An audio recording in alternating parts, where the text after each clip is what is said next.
And I did want to take a few moments to reflect. Lee promised he'd only preach for 30 minutes, so that leaves me at least 35 or 40 for myself. But as you reflect upon the passing of our camp, Silver Meadows, you realize that all things in life are temporary. All things in life are just a gift for a very brief time, and then we pass along. My friend Arnold Ott was born in the Royal Alec, and he died about 100 yards away in the extended care. And his ashes go into the North Saskatchewan River. He literally passed through Edmonton, start, finish, and his life is over. Psychologists, when they try to analyze the human experience, you've all heard of Maslow in one way or another, right? His hierarchy of needs. You start off, you got to breathe, then you got to eat, and then you got to find companionship and friendship, meaning in work, and all of these things. And ultimately, after you've taken care of everything else, you get to the top of the pyramid and you become, quote, fully self-actualizing. And after you've got it all and you've done it all, in quotes, then you can begin to experience a certain peak, a certain frustration beyond that. Because if that's all there is,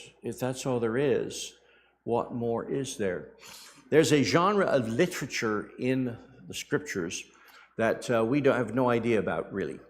We understand poetry, we understand song, we understand maybe first-hand observation, journalism, things like that. We understand novels. We perhaps understand snark, sarcasm. But there was a genre of literature in the ancient world, in Babylon and Assyria, places like that, called pessimistic literature. And when you look at the Old Testament, you find examples of the prevailing literature of the day, and you find pessimistic literature. An example of that might be Job and all of his comforters. You got to be careful when you quote from Job, because if you're quoting a guy who's basically got his head in the wrong place, you're quoting something that God eventually rejects. Another example would be the book of Ecclesiastes, which tells the story of a king who apparently had it all. And he devoted himself to gathering wisdom and understanding. He built himself a fantastic palace. It said it took him, so many years to build the temple for God. Then it took him twice as long to build a temple for himself. And he had everyone from artists and singers and entertainers and dancers and people from foreign lands who brought exotic things. And it said he had 700 wives and 300 concubines, which no wonder why he became pessimistic. Okay, of course, that's an expression of speech. 700 wives means a whole lot. It wasn't literally 700. Suddenly somebody didn't come and say, do you realize you've hit 700, Solomon? Oh, I better stop. What are you going to do now? Well, I think I'll start on the concubines. I think 300 enough for that. What it means is that he made all sorts of political alliances, and everybody who could have been an enemy, he married a daughter. And she brought her gods, things like that. And it meant that there was no restraint. And as a result of all of his gathering together and hanging on to stuff, you'll read in the book of Ecclesiastes chapter 2 and verse 18 through verse 22, and you might recognize this as rather pessimistic. I hated all the things I had toiled for under the sun, because I must leave them to the one who comes after me, and who knows whether that person will be wise or foolish. Yet they will have control over all the fruit of my toil, into which I have poured my effort and skill under the sun. This too is meaningless. Or perhaps he might have used the word today, this too is a real pain to think about. This is a downer, man. So my heart began to despair over all my toilsome labor under the sun. For a person may labor with wisdom, with knowledge, with skill, and then they must leave all they own to another who has not toiled for it. This too is a real pain and a great misfortune. Now, there's a lot more in Ecclesiastes, and after he thinks it through, he finally comes to an end and says, well, it all boils down to this. But you see how he is focusing on the reality that all things must pass. that good is good for a while, and then maybe we have to let go. There's a story told of Cardinal Mazarin. How many of you have read anything about Cardinal Mazarin or no? Nobody? In that case, let me share. Cardinal, he became a counselor to the King of France. Then basically, because the King of France died and his son was too young, he became the Grand Poobah. He ran France. And oh, by the way, in my spare time, I will run Germany as well. And he was the political kingmaker for about 20 years. He ran everything. You know, you got problems up there in Holland? Well, I can run that in 10 minutes, you know, things like that. He just ran Europe. He had complete control. There was nobody bigger, stronger, wiser, smarter. You know, he had it all. And the story is told a few days before the death of the great Cardinal Mazarin, he was heard by a friend to utter something of the same sad refrain. I was walking, said the friend, in one of the apartments of the palace. I mean, his place is so big. It's, you know, it made Buckingham Palace look like an outhouse, you know. This place is huge. And he's wandering through, and I recognized the approach of the cardinal by the sound of his slippered feet, which he dragged one after the other as a man suffering from a mortal malady.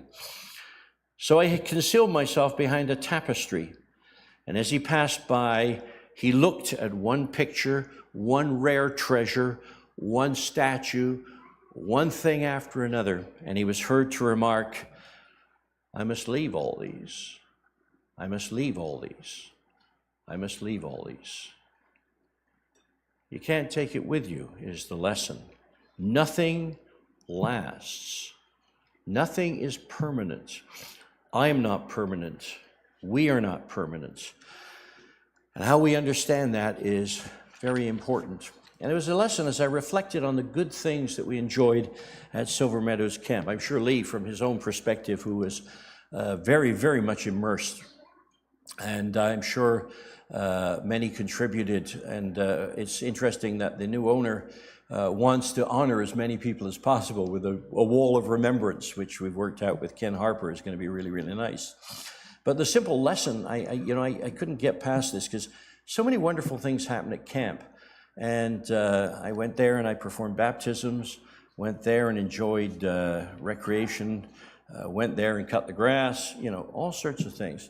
In fact, just between you and me and the gatepost, I remember some years ago, Shelley and I met Shelley about 20 years ago, and I knew she existed. But there came a time in our lives when she had asked me to help with something really, really spiritual. Actually, it was putting down some hardwood floor. So we had worked together. It's a very pleasant experience, actually, working together on the floor. And I didn't think, you know, too much about it, but I knew she was a very nice person. And I knew that she was single and I was single, but it was at camp. I remember going to camp, and she was there that summer helping out with cycling and also putting down click laminate flooring in her spare time with Steve Posiak.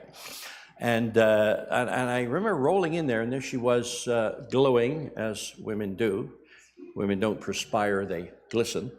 And she was with a cycling class, and she was rocking this pair of Velcro cycling shorts.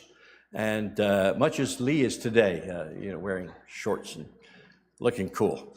But anyway, she was rocking this pair of shorts, and I was standing next to a guy who was taller than me. Some might even say handsome, more handsome than I am. He's definitely younger, but I wouldn't say more handsome. I'd say, no, I wouldn't say he's more handsome than me at all. But there again, I have a skin in the game. And I said, oh yeah, that's good to see you. Yeah. And he turned to me and he said, who's that? And I said, that's Shelley Bradford. She's up from Calgary. And the cheeky bastard, he said, is she single? And I answered, yes, she's single. And mentally I added, but not for long. And so I chose the occasion shortly thereafter to say, hey, you want to go to a concert, see Bob Dylan? And, oh, yeah. And the rest is history. But so you have fond memories, baptisms, all sorts of things. I have fond memories of camp. I have fond memories of good things that happened. I have fond memories of seeing it built. I think of Jim Pollock and Phyllis, and I think of Jim. Actually, he was working at the camp up until Thursday, and the following Monday, he was admitted to the hospital, and by the following Thursday, I think he was gone, and I did his funeral. I remember putting down concrete with Glenn Buckmaster and tying the rebar. Doing those things. Back then I could bend over and tie rebar. Now I wouldn't volunteer to do that.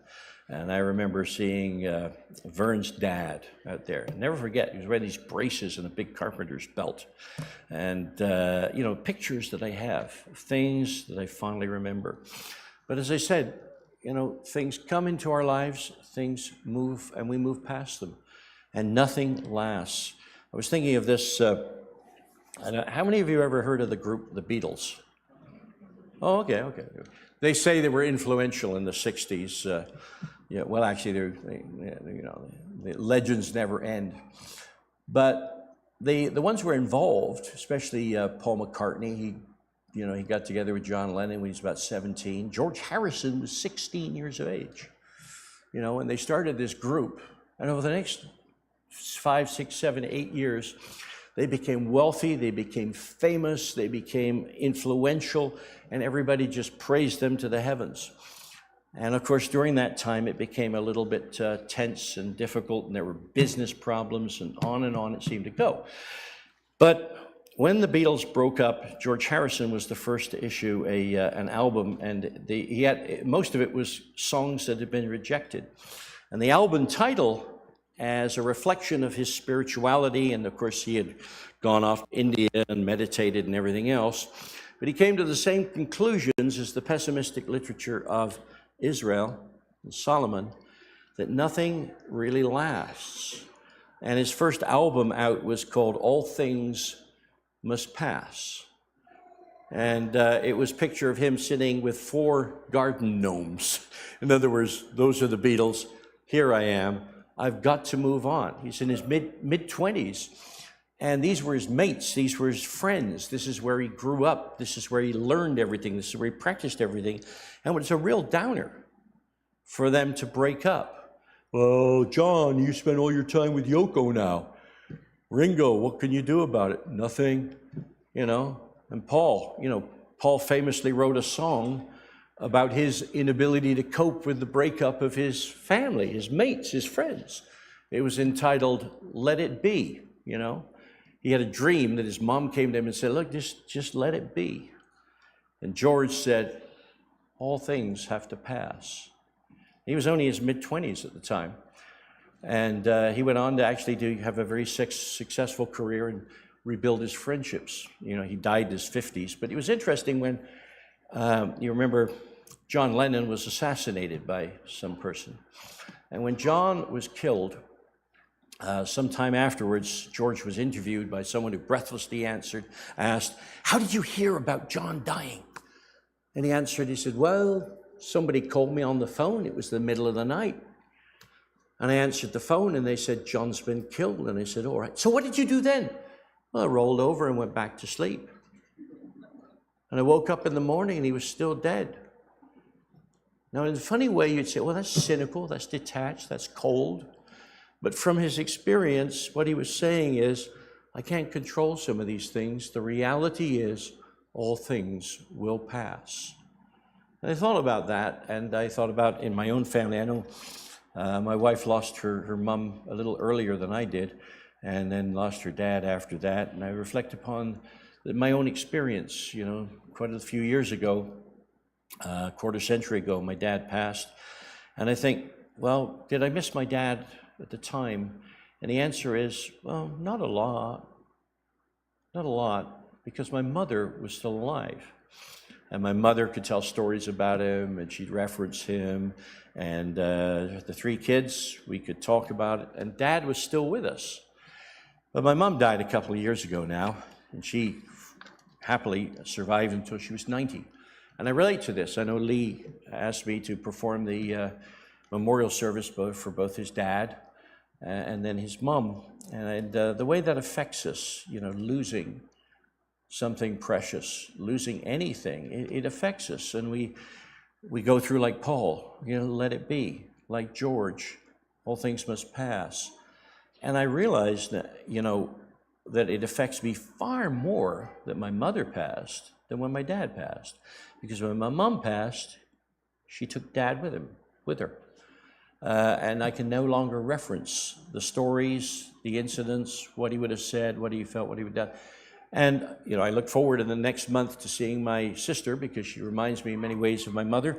She has most of her positive qualities, and she is intuitive in many ways. And my brother is very much like my dad. They look at me and they say, Bob, you don't remind us of anybody, And so, the dynamics of family is still there. But the simple story that I have to share with you, the simple insight today is this. As we say farewell to our camp, as we acknowledged all of us, who, whether you tied rebar with me, whether you put bolts in the side of the metal siding like Ron did, like Wayne did, whether you went out there and just mowed the grass, or whether you went out there and labored, as Jillian Houghton did as the camp director, or the years that Lee and Heather poured into the experience of nurturing young people there. All of these things, eventually they pass, and the only thing that continues is what? The only thing that outlasts anything is our relationship with Jesus Christ. And in so saying that, we treasure every day that we experience this life in relationship to him, because the good news is he does not pass. The good news is that he is everlasting, and he will ensure that we are everlasting. And in the fellowship of the Holy Spirit, he has promised us eternity. Sounds like, kind of abstract. The fellowship of the Holy Spirit means being mates with Jesus Christ, being mates together, because we will continue. That's the one thing that will not pass. Through him, we have eternal friendship, we have eternal communion, and we celebrate that quite often in the taking of bread and wine. So as we think today, we give thanks, we rejoice, and we are very grateful for the things that we enjoyed while we had them. But whether or not you come from transcendental meditation, you come from transactional analysis, you come from, Hindu religion, somehow or other, everybody finally centers on where you're in reality. Hey, enjoy what you have for the brief period of time that you have it, because pretty soon it's over. Even Billy Graham said that towards the end of his life. His comment was, when he was asked, reflecting on life, what do you think? He said, I'm surprised how quickly it passed. He was in his 90s when he said that. His dying words of George Harrison, as he just struggled to open his eyes and he looked at his wife, he said, was I a good husband? His last words. The only thing that seemed to count for him was the fellowship, the communion that he had with somebody who loved him at the end of his life. The good news for us is that we don't come at it and we say, well, enjoy every sandwich, make sure you hang in there, enjoy the day, because it'll be over soon. What we enjoyed was in the communion of the Holy Spirit, and what we enjoy will continue for eternity, because we'll take the only important thing with us. We'll take each other, we'll take Jesus Christ, and he will give us eternity. He has given us the down payment already, and we will enjoy it together. Let's just give a moment of thanks. Our Father in heaven, as we reflect on the passing of a passage that we all enjoyed in some way or another, as we remember those who worked so hard that have gone before us. I think of Jim Moss and his wonderful partnership with Joyce and the work that they put in there. As I think of Janet and Alex, so many others that just so many I can't name. We give thanks for the time that we shared together, and we are all the most grateful that this is not the end for us. We have not just discovered that it all boils down to the same thing, but in you, we have discovered that we go beyond the same thing, that beyond this life is everlasting life, and the memories and the joy and the accomplishment is forever in you. And so we thank you and we ask your comfort and blessing today. And as we share lunch together, we ask your blessing on that. And we deeply and profoundly appreciate all of our brothers and sisters who contributed to that wonderful experience that we called Silver Meadows Camp. We give you thanks today in Jesus Christ's name. Amen. Let us take a few moments for worship, which will be led by Eden, and then we will have a brief but insightful, dynamic sermon from Lee Smithson. Don't be surprised. He always is.